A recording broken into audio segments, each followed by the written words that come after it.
Пушкин ауылында яшәүче Вячеслав һәм Татьяна Михеевлар хуҗалыгында 24 баш кошкорт асрала. Язын аларны базардан сатып алган булганнар. Әмма һәр яңалыктан хәбәрдар булган хуҗалар сатучыдан сертификат сораганнар, шуңа да шикләнмичә сатып алганнар.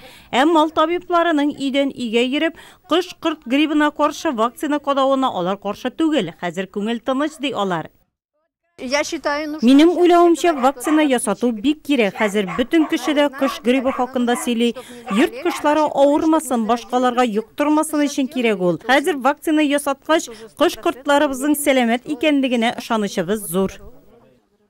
Нурлат дәүләт ветеринария берләшмәсе мал табиблары берничә көн дәвамында шәхси йортларда асралучы кош-кортларга вакцина ясаячак.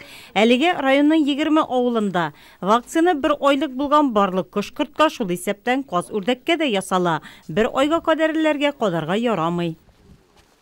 Бу алдагы елларны эшләнмәде. Вакцина ул вакытта юк иде. Менә вакцина кайтты. Менә хәзер без бөтен авылларны кертеп эшлибез. Вакцина 24 000 доза кайтты районга. Тирә-як булган без 20 авылны кертеп бүгенге көндә эшләп бетерергә тиешбез. Без бүген 5нче көн эшлибез. Нурлат районында кошкорт грибына каршы инъекция 2006 елда шәхси йортларда асралучы кошкортларга үткәрелгән булган. Ул вакытта 100% күләмендә. Ә бу елга әлегә 8 авылда. Белгечләр фикеренчә, әлеге инъекция кеше организмына бернинди дә куркыныч тудырмый. Вакцина үзе Россиядә җитештерелгән, шуңа да ышанычлы. Бер вакцинада монда 40 дозы, 0,5 дозы белән менә бу специальный автоматы бар менә, прессе шуның белән менә доза куела. Һәр тавыкка, казганда, күркәгә нинди кышка карата барсына да 0,5 доза кадыйбыз.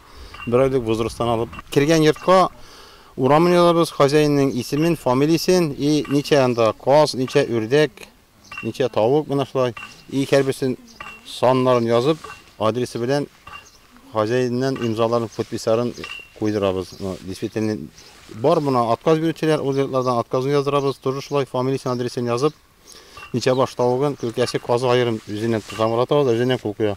Действительно безгә отказ бирде, кадатмыйм, кертмим ди.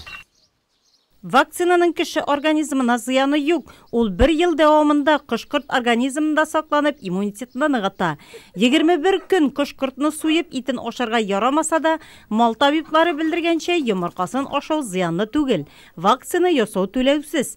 Кошкорт грибына каршы профилактик чаралар үткәрү районда алга таба да дәвам иттереләчәк.